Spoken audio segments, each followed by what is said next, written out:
दोस्तों, स्वागत है आपका अपने यूट्यूब चैनल में। तो आज की इस वीडियो में हम ये देखेंगे कि जो यूपीएससी की नेक्स्ट वैकेंसी आ रही है, तो जो बच्चे उसके लिए एलिजिबल हैं, जो उसमें फॉर्म भरना चाहते हैं, तो फॉर्म भरने के लिए एलिजिबिलिटी क्या है, सिलेबस क्या आता है, एग्ज़ाम पैटर्न कैसा होता है और कि क्या स्ट्रैटेजी फ़ॉलो की जाए कि पहली बार में ही हम उसमें सेलेक्ट हो जाएँ। तो इस वीडियो में हम ये सारे डाउट क्लियर करेंगे। तो चलिए वीडियो को शुरू करते हैं। तो सबसे पहले हम इसकी एलिजिबिलिटी देख लेते हैं कि फॉर्म भरने के लिए आपको क्या-क्या एलिजिबिलिटी चाहिए। तो जो सबसे पहली एलिजिबिलिटी है वो ये है कि आपके पास बैचलर डिग्री होनी चाहिए, चाहे वो किसी भी स्ट्रीम की हो, चाहे आर्ट्स हो, कॉमर्स हो या साइंस हो। यानी कि आपने चाहे बीएससी कर रखी हो, बीए कर रखा हो या बीकॉम कर रखा हो, आप फॉर्म भरने के लिए एलिजिबल हैं। दूसरी, जो आपकी मिनिमम एज होनी चाहिए, वो 21 ईयर्स होनी चाहिए और मैक्सिमम एज जो होनी चाहिए वो 28 ईयर्स होनी चाहिए। इसमें रिजर्वेशन के अकॉर्डिंग आपको छूट मिल जाती है। बाकी क्या कहते हैं, मिनिमम एज जो है वो 21 होनी चाहिए और मैक्सिमम 28 ईयर्स होनी चाहिए, तब आप इसका फॉर्म भरने के एलिजिबल होंगे। आगे हम इसके फिजिकल स्टैंडर्ड देख लेते हैं। फिजिकल स्टैंडर्ड में जो मेल कैंडिडेट हैं, चाहे वो जनरल के हों, ओबीसी के हों या एससी के हों, उनको हाइट चाहिए 168 सेंटीमीटर, यह मिनिमम हाइट है। 168 सेंटीमीटर हाइट होनी चाहिए और उनकी चेस्ट होनी चाहिए 79 और जो फुला के जो चेस्ट होनी चाहिए वो होनी चाहिए 84, यानी कि 5 सेंटीमीटर का एक्सपेंशन होना चाहिए चेस्ट में। और बाकी जो मेल कैंडिडेट हैं एसटी के, उनको 8 सेंटीमीटर की छूट मिलती है। उनकी हाइट 160 सेंटीमीटर तक होनी चाहिए और उनका जो चेस्ट होना चाहिए वो 77 सेंटीमीटर्स और एक्सपेंशन के बाद 82 सेंटीमीटर्स। रनिंग जो है वो उसमें कोई छूट नहीं है, चाहे वो male SC ST OBC general किसी भी कैटेगरी के हों। 4.8 किलोमीटर यानी कि 4800 मीटर रेस 28 मिनट में होनी चाहिए।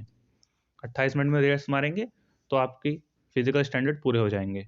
4.8 किलोमीटर यानी 4800 मीटर, यानी कि जो 400 मीटर का ग्राउंड होता है उसके 12 चक्कर लगाने हैं आपको। इसी तरीके से जो फीमेल है जनरल, ओबीसी और एससी की, उनकी जो मिनिमम हाइट है वो 152 सेंटीमीटर रिक्वायर्ड है। चेस्ट उनकी मेजर नहीं होती है। बाकी जो रेस है वो 2.4 किलोमीटर 16 मिनट में, यानी कि 400 मीटर ग्राउंड के 6 चक्कर 16 मिनट में। प्रैक्टिस करेंगे, रेस आराम से क्लियर हो जाएगी। पहले आप पेपर दे लीजिए, उसके बाद जैसे ही आपको पेपर दें, आपको एक आइडिया हो जाता है मोटा-मोटा कि हाँ, मेरा सिलेक्शन होगा या नहीं होगा। एक बार को आपको आइडिया ना भी हो, फिर भी आप रेस की तैयारी शुरू कर दें, क्योंकि मैंने भी जिस दिन से एग्ज़ाम दिया था, उसी दिन से रेस की तैयारी शुरू कर दी थी। तो 3-4 महीनों में रेस आराम से कवर हो जाती है।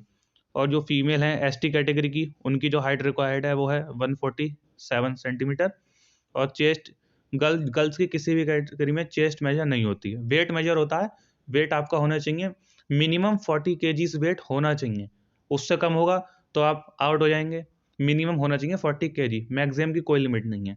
और रेस एसटी कैटेगरी की गर्ल्स के लिए भी 2.4 किलोमीटर 16 मिनट में होनी चाहिए। उसके बाद हम सिलेबस देख लेते हैं कि जो सिलेबस है या जो एग्ज़ाम पैटर्न है वो कैसा आता है। तो इसमें आपके 4 सब्जेक्ट होंगे। पहला सामान्य हिंदी, दूसरा संविधान, मूल विधि, सामान्य ज्ञान, तीसरा सब्जेक्ट होगा रीजनिंग, चौथा सब्जेक्ट होगा गणित। हर सेक्शन में आपके 40-40 क्वेश्चन होंगे। हर क्वेश्चन आपका 2.5 नंबर का होगा, यानी कि 40 इंटू 2.5 कितना हो गया 100, यानी कि हर सेक्शन आपका 100 नंबर का होगा। तो आपके टोटल मार्क्स बनते हैं 400। 400 नंबर का आपका पेपर होगा। पहले ये पेपर ऑफलाइन होता था, लेकिन 2021 वाली जो भर्ती है उससे ये पेपर ऑनलाइन होना शुरू हो गया है। तो आपको क्या कहते हैं, 2 घंटे का टाइम मिलेगा। ऑनलाइन पेपर के लिए 2 घंटे का टाइम मिलेगा।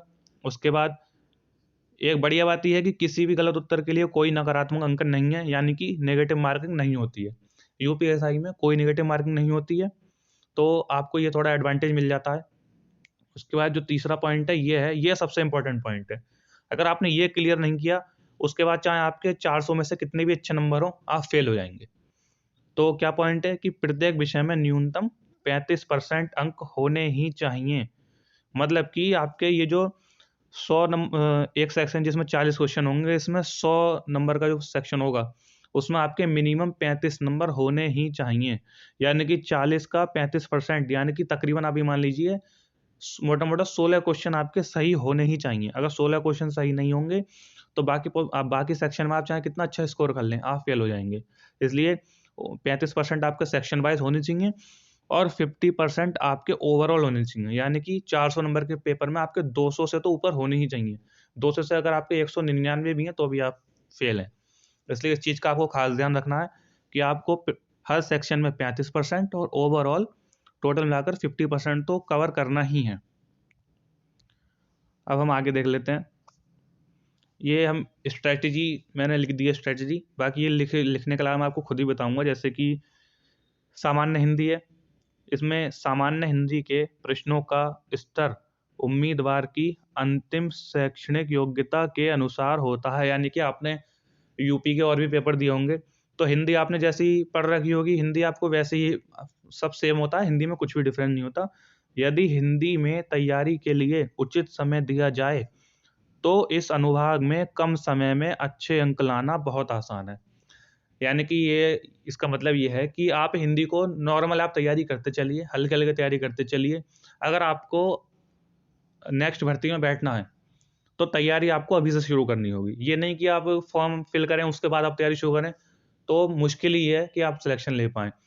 भर्ती आने वाली है, ज़्यादा टाइम नहीं है, 3 4 5 6 महीने में मैक्सिमम आ जाएगी भर्ती, या थोड़ा टाइम लग भी जाता है तो आप अपनी तैयारी में कमी मत छोड़िए। आप तैयारी अभी से शुरू कीजिए। हिंदी आपको पढ़नी है, सबसे बेस्ट हिंदी पढ़ने के लिए जो बुक है वो है लुसेंट हिंदी, आप उससे पढ़िए। हिंदी में साहित्य भी आता है, साहित्य कवर कीजिए, रचनाएं कवर कीजिए और बाकी ग्रामर कवर कीजिए। आपकी हिंदी आराम से हो जाएगी, बहुत अच्छे नंबर ले जाएंगे आप हिंदी में। उसके बाद जो नेक्स्ट हमारा सेक्शन है ये है मूल विधि एवं संविधान या सामान्य अध्ययन। ये पूरा एक पोर्शन आएगा। मूल विधि एवं संविधान अनुभाग में अभ्यर्थी को बहुत सारे कानूनों को याद रखने की आवश्यकता होती है, जिन्हें उचित तरह से नोट्स बनाकर और नियमित रूप से पढ़कर याद रखा जा सकता है। इसके लिए आपको कानून सीआरपीसी आईपीसी होती है जो आपको याद करनी पड़ेगी, तो वो सिर्फ आपको प्रैक्टिस से याद हो सकती है। उसका आप डेली रिवीजन करेंगे, डेली याद करेंगे, तभी आपको याद हो पाएगी। धाराएं बहुत सारी हैं, आपको याद करनी पड़ेंगी। जो लोग कहते हैं बहुत कम आती है, बिल्कुल गलत कहते हैं, क्योंकि मेरे खुद के एग्जाम में 7 से 8 क्वेश्चन थे मूल विधि के, तो अच्छा खासा पोर्शन कवर करती है मूल विधि। तो आपको ये तो जरूर पढ़नी है। और फिर एक बार को एग्जाम से अलग हटकर जब आप ऐसा ही बन जाएंगे तो आपकी डेली लाइफ में भी बहुत इंपॉर्टेंट रोल प्ले करेगी, क्योंकि आपको वहाँ पर डेली इन्हीं के साथ काम करना है। सेक्शन, धाराएं, ये सब आपको याद होनी चाहिए, पता होनी चाहिए, ताकि आप अपनी फील्ड में अच्छा कर सकें। और जबकि सामान्य अध्ययन अनुभाग के प्रश्नों की अच्छी तैयारी के लिए अभ्यर्थी को रोजाना अखबार पढ़ना चाहिए, रोजाना समाचार सुनने चाहिए और सभी महत्वपूर्ण मुद्दों को नोट कर लेना चाहिए और उन्हें बार बार पढ़ना चाहिए। देखिए, जीएस कवर करने का तो एक ही तरीका है, डेली पढ़िए, डेली रिवीजन कीजिए।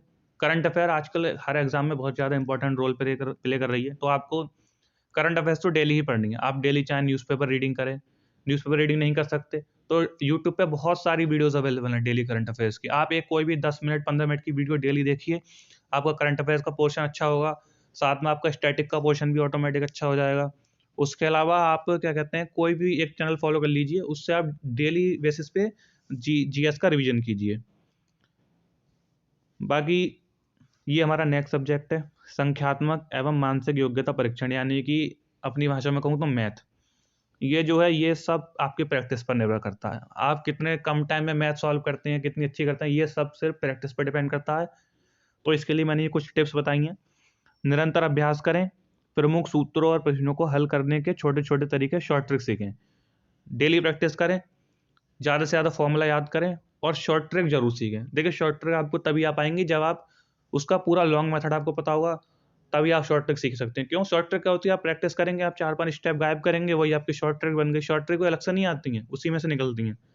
दूसरा टिप है, जितना हो सके उतने मॉक टेस्ट और पिछले वर्ष के प्रश्न पत्र हल करें।